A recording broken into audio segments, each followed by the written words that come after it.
Viva Chile, viva Chile, a Chile quiero, chileno yo soy. Welcome back to Red Hot Chili. Before I get back to taxes, let's just quickly do our Chilean slang words of the week. Tomarse unos pencasos. Tomarse unos pencasos. That last S, double S, or SOS sound is a ZOS actually if you're spelling it.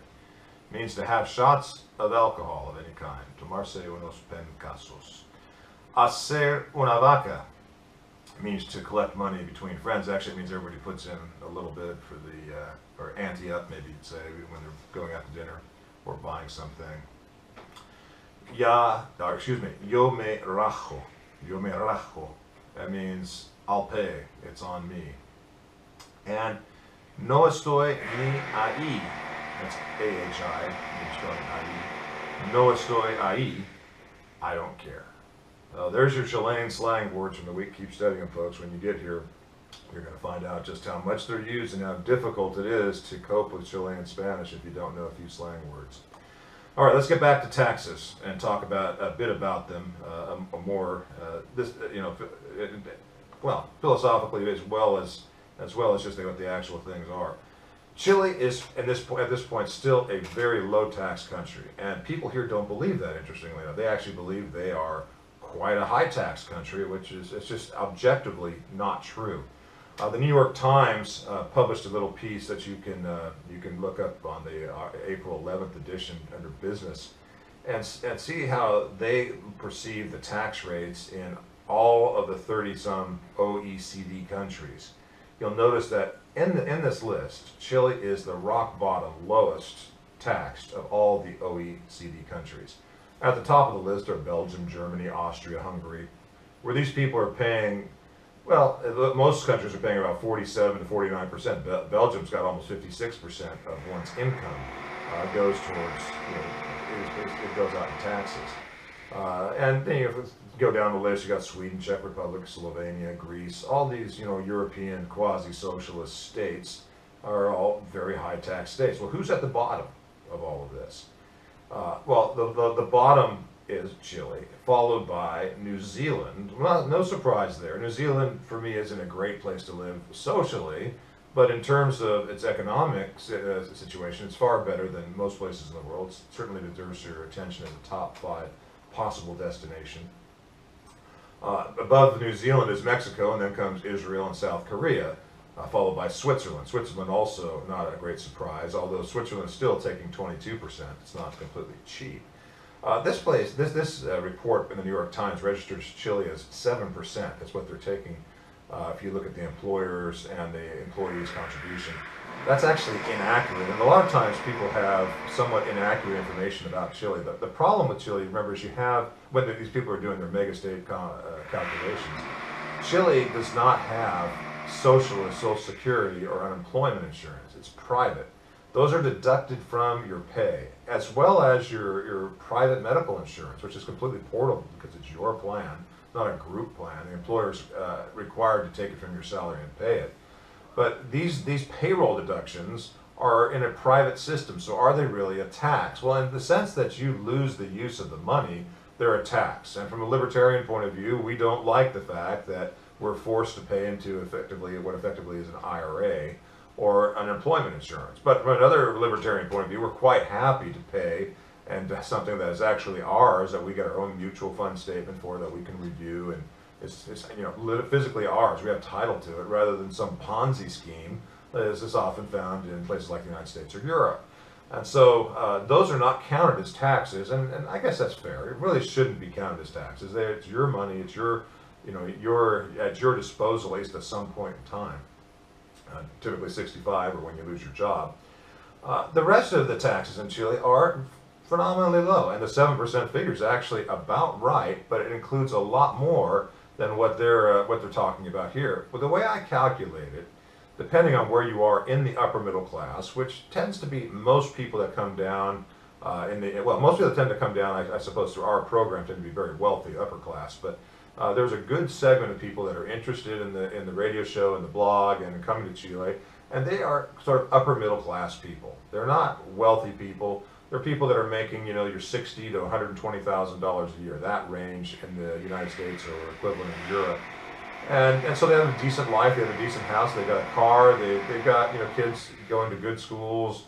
They have what they need, but they're still got a lot of debt, and it's not like they're living high on the hog.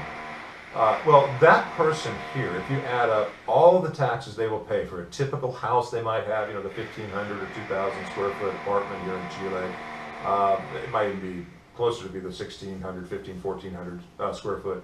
The 2 cars they might have. If you add all of that up, or even just if you got just one individual, one car, his car registration, the amount he pays for income tax, the amount he pays for his property tax, and the amount he pays for his value-added tax. That's the stuff that that's taxable.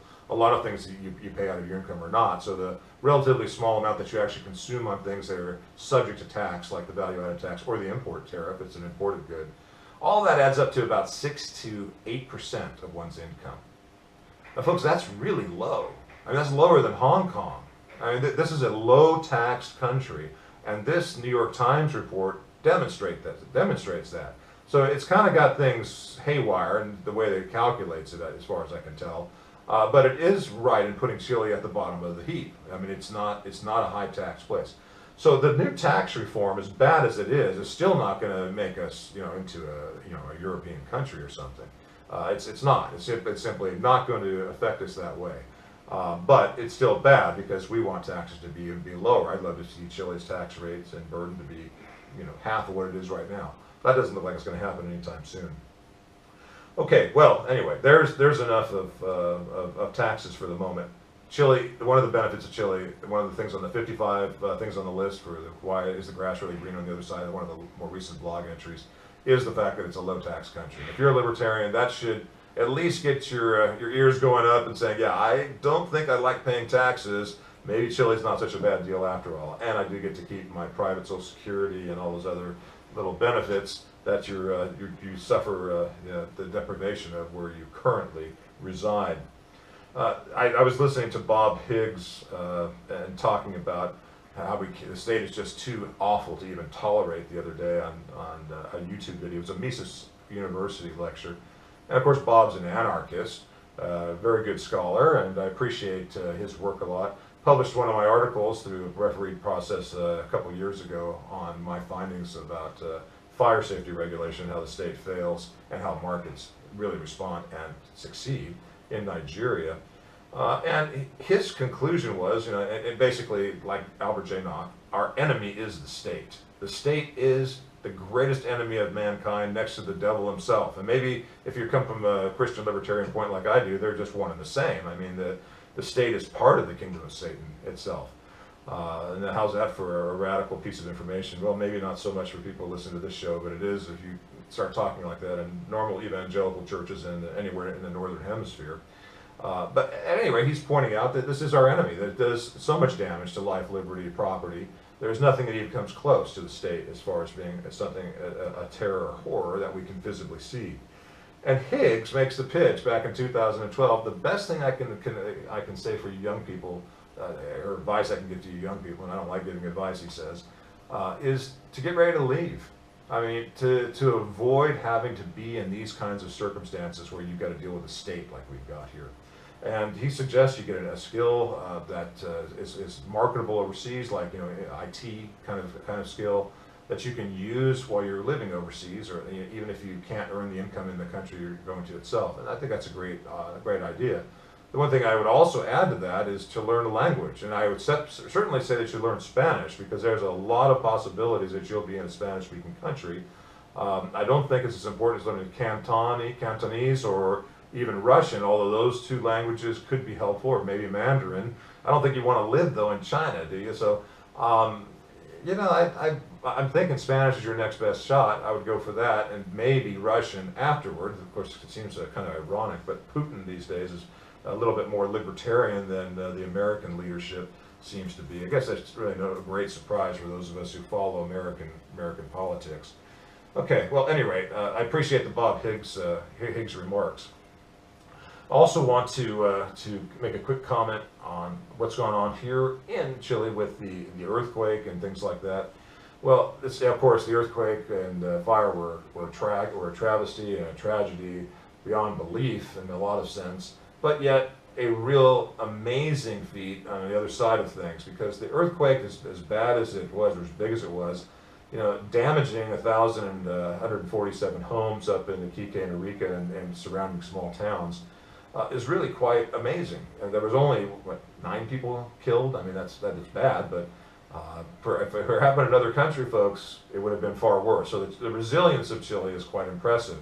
Now, I've been a critic of Chile, too, for people not being very generous or being humanitarian over the years. But I'll have to tell you, it almost brought a tear to my eye when I was driving back to Santiago one day, and I saw a line of cars, buses, dump trucks, other kinds of trucks, carrying goods and volunteers over Good Friday and Easter weekend, which everybody had off instead of going on vacation. They went over to help out the fire victims. And the biggest problem they're having in Valparaiso, well, there's a couple of them. One is the sanitation problem and the potential disease issues. And the other is just well, I'm going to have to get this after the break. Be right back.